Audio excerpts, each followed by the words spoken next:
नहीं तो स्वागत है आपका एचडीएम सर के साथ बेसिक मैथ्स में, जहां आज हम सीखेंगे 10वीं का चैप्टर 4 समांतर माध्य और समांतर श्रेणी। अब इसके प्रश्न कैसे होते हैं, चलिए मैं आपको एग्जांपल के थ्रू समझाता हूं। प्रश्न कुछ इस तरह से होंगे जो एक समांतर क्रम में होंगे। समांतर क्रम क्या है, आपने बचपन से सीखा है 1 2 करके 100 तक गिनती लिखना। तो इनकी जो क्रम है वो क्या है, समांतर है। 1 के बाद 2, 2 के बाद 3, मतलब 1 1 का डिफरेंस है। उसी तरह से जो मैंने लिखा है, देखिए 5 के बाद 10, 10 के बाद 15, मतलब इसमें जो श्रेणी है कितने का है, 5-5 का गैप है। तो ये भी श्रेणी क्रम में है।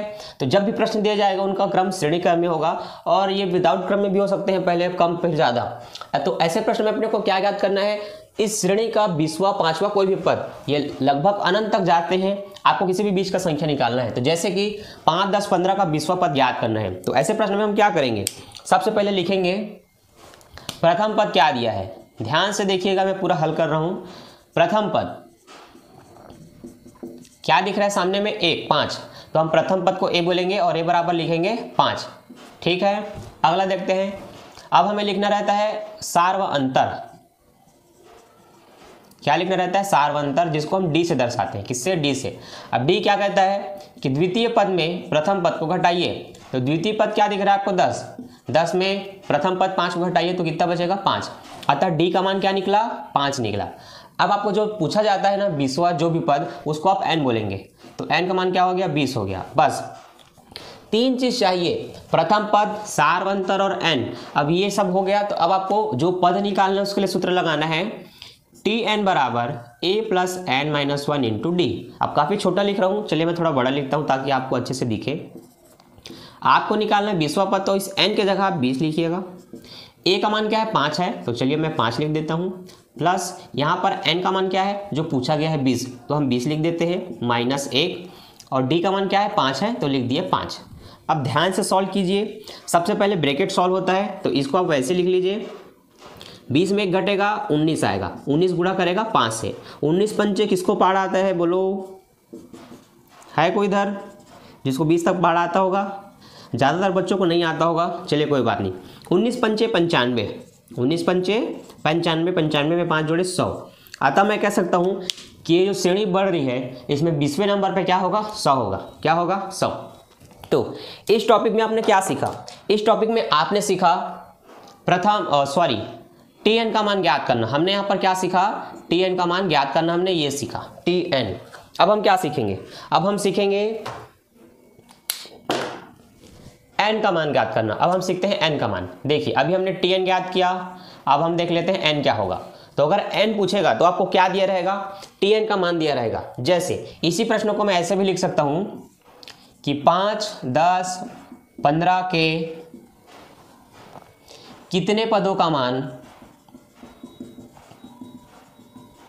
100 होगा। ठीक है, तो बुक में आपको ऐसे प्रश्न भी मिलेंगे कि 5 10 15 के कितने पदों का मान 100 होगा। अब देखिए जो मान होगा बोला गया है उसको आप Tn बोलेंगे। तो Tn का मान आप क्या लिखेंगे, 100। आपका a फिर से 5 हो जाएगा, d का मान भी क्या हो जाएगा, 5 हो जाएगा।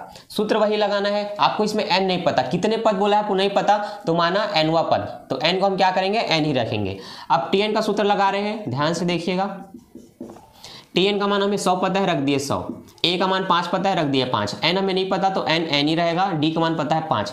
यहाँ पर आपको जो भी सॉल्व करना है ध्यान से देखिए। सबसे पहले प्लस को इधर लेके आइए, तो प्लस 5 इधर क्या हो जाएगा, -5। इधर बचेगा n माइनस 1 और 5। 100 में 5 घटाएंगे, 95 बचेगा। अब जो गुणा वाला 5 है इधर क्या करेगा, भाग करेगा। तो क्या बचा इधर, n माइनस 1, 5 नीचे आ गया। अब काटेंगे तो 5 एकम 5, 4 बचा, 5 नहीं 45। यहाँ क्या है, n -1 है। अब -1 इधर क्या हो जाएगा, +1। तो 19 में 1 जोड़ेंगे 20 हो जाएगा। क्या हो जाएगा, 20। अतः n का मान क्या है, 20 है। और यहाँ तो मैं पहले से बताया था कि n का मान यहाँ पर 20 है। तो आपने देखा कि आपने Tn निकाल लिया, मतलब Tn निकालना सीख गए, फिर आपने n निकालना भी सीख लिया। अब आपको क्या मिलेगा इसके लेवल 3 में, लेवल 3 में आपको मिलेगा प्रथम पद a और सार व अंतर d निकालना। तो किसी भी टॉपिक का अगर आप पूरा चीज निकाल सकते हैं, प्रथम पद, अंतिम पद, ये सभी चीजें, तो आपको फिर एक एक प्रश्न देखने की आवश्यकता नहीं है। पूरे प्रश्नावली का जो भी प्रश्न है आपको सब आप आसानी से सॉल्व कर पाएंगे। तो ये मुझे उम्मीद है ये 2 टॉपिक आपको अच्छे से समझ में आ गया होगा। अब हम देखते हैं हमारा अगला टॉपिक, जहां पर हम सीखेंगे प्रथम पद निकालना। तो चलिए मैं आपको बुक में बता देता हूं कि इस टाइप के कौन कौन से प्रश्न हैं जो आपको बनाना है। तो अध्याय 4 में आपके उदाहरण है जो प्रश्नावली 1 से पहले वो बन जाएंगे। और क्रियात्मक प्रश्न में कौन कौन सा है अभी बताता हूँ। ठीक, क्रियात्मक प्रश्न में जो 13 और 14 नंबर का क्वेश्चन है, ऐसे जो प्रश्न दिए होते हैं यहाँ पर आपको प्रथम पद वगैरह नहीं दिया जाता, आपको यहीं से निकालना है। तो यहाँ पर क्या दिया जाएगा, एन और टी एन दिया जाएगा। देखिए जब हम याद करेंगे ए और डी तो हमें क्या दिया रहेगा, हमेशा हमें टी एन का मान स्पष्ट रूप से दिया रहेगा और एन का मान स्पष्ट रूप से दिया रहेगा। ये दोनों पता रहेंगे तब हमें निकालने को कहा जाएगा ए और डी को। तो एक प्रश्न देखते हैं फिर इसको पूरा क्लियर करते हैं। तो प्रश्न है किसी समांतर श्रेणी का 12वां पद उसके 5वें पद से 14 अधिक है। अब देखिए प्रश्न कहता है किसी समांतर श्रेणी का जो 12वां पद है, ठीक है, जो पद होता है उसको ध्यान से पढ़िएगा क्योंकि वो मेन होते हैं। तो किसी समांतर श्रेणी का 12वां पद उसके 5वें पद से, अब देखो वहां पर कौन सा पद कहा, 5वां पद। तो किसी समांतर श्रेणी का 12वां पद उसके 5वें पद से कितना अधिक है, 14 अधिक है। यह है प्रश्न का पहला लाइन जो आपने स्पष्ट रूप से लिख लिया, दिया है बोलकर आपको लिखना है, जो कि हमने लिख लिया। अब दूसरा लाइन पढ़ते हैं, तथा दोनों पदों का योग 36 है। दोनों पदों का योग 36 है। चलिए अब सॉल्व करते हैं, पूरा ध्यान आप सिर्फ बोर्ड पे दीजिएगा, कहीं और नहीं। 12वां पद कौन सा पद है नहीं पता, तो हम मानेंगे कि A12। क्या मानेंगे, A12, क्योंकि जो श्रेणी होती है ना, जो कि आपको मैंने नहीं बताया था, जो श्रेणी होती है वो पहले A होती है, फिर A1 होती है, फिर A2 होती है, फिर A3 होती है, ऐसे करके वो अनंत तक जाती है। तो इसलिए इस श्रेणी के 12वें नंबर पे जो पद है उसको बोला गया कि 12वां पद, इसलिए आप A12 लिखेंगे। और उसी के 5वें पद से 14 अधिक है, तो जो A12 है वो 5वें पद से, 12वां पद 5वें पद से 14 अधिक है। तो पहला लाइन जो शब्द में थे उसको अंकों में जमा लिए। तो इस तरह से इबारती प्रश्न को आपको जमाना आना चाहिए। अगर आपने सही 60 जमाया तो आपके आंसर सही आएंगे। तो 12वां पद 5वें पद से 14 अधिक है। अब इसको सॉल्व कैसे करेंगे, हर वो पद जो दिया जाता है उसके लिए आपको सूत्र वही लगाना है। तो आप लगाएंगे, ये सूत्र मैं इधर लिख देता हूँ, टी एन बराबर A plus N minus 1 into D, ये आपको लगाना है। उस सूत्र को जब मैं यहाँ लिखूंगा तो मुझे ध्यान रखना है कि मुझे लिखना है सिर्फ इतना। क्या लिखना है, सिर्फ इतना। तो मैं लिखूंगा a प्लस वह पद कौन सा बोला है, 12वां, तो 12 माइनस 1 डी बराबर यहाँ भी a plus 5 minus 1 D plus 14। इतना मैंने लिखा। अच्छा, यहाँ पर आप इसको इधर जो मान भरे हैं उसको इधर ला के भी कर सकते हैं, तब आपको बनाने में थोड़ी सरलता होगी। पर चूंकि मैंने वहीं लिख दिया कोई बात नहीं, चलो थोड़ा सॉल्व कर लेते हैं, पर सरलता इधर हो जाएगा। 12 में एक जाएगा 11D, 5 में एक जाएगा 4D प्लस 14। ए और डी को इधर लेके आइए क्योंकि ए और डी इधर है, तो जो अलग अलग पक्ष में उनको एक साथ रखिए तब सॉल्व जल्दी होता है। तो हम पक्षांतर कर रहे हैं, इसको इधर लेके आ रहे हैं। तो प्लस इधर आ क्या हो जाएगा, माइनस ए, प्लस 4D इधर आ क्या हो जाएगा, माइनस 4D, इधर 14 का 14। ए से ए कट गया, 11 में 4 जाएगा, कितना बचेगा, 7D बचेगा। अब डी का जो 7 है पक्षांतर होगा तो 14 के नीचे आएगा और 7 दूनी 14। अतः अब आप बता सकते हैं कि जो डी का मान है वो कितना है, 2 है। तो देखिए हमने कहा था कि हम ए और डी निकालना सीखेंगे, जिसमें से डी हमारा निकल गया। अब हम क्या निकालेंगे, ए।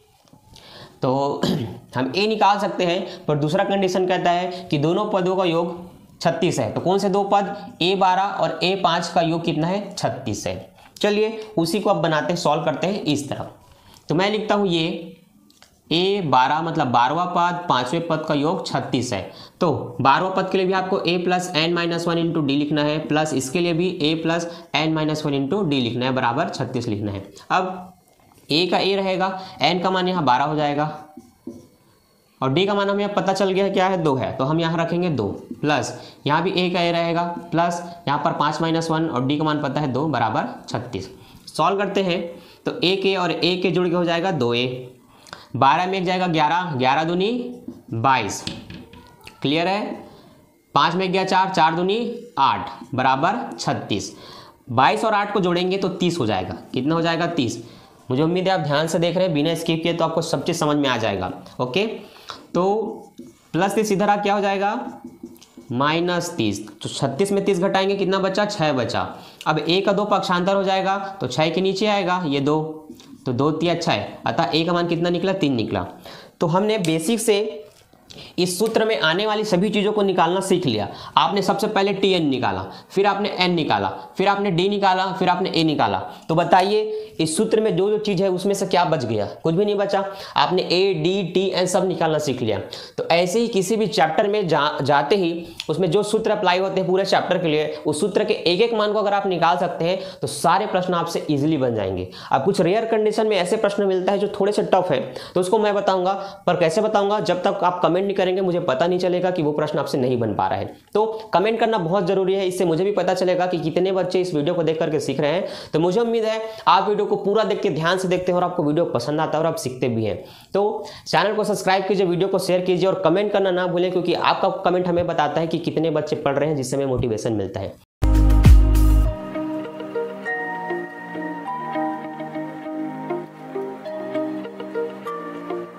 अब जो अगला चीज है वो मैं बताऊंगा आपको नेक्स्ट वीडियो में। एक ही वीडियो में पूरा पार्ट पढ़ लोगे तो फिर दूसरा वीडियो कौन देखेगा? तो दूसरे पार्ट के लिए रुकिए, हम मिलते हैं नेक्स्ट वीडियो में। तब तक के लिए बाय बाय।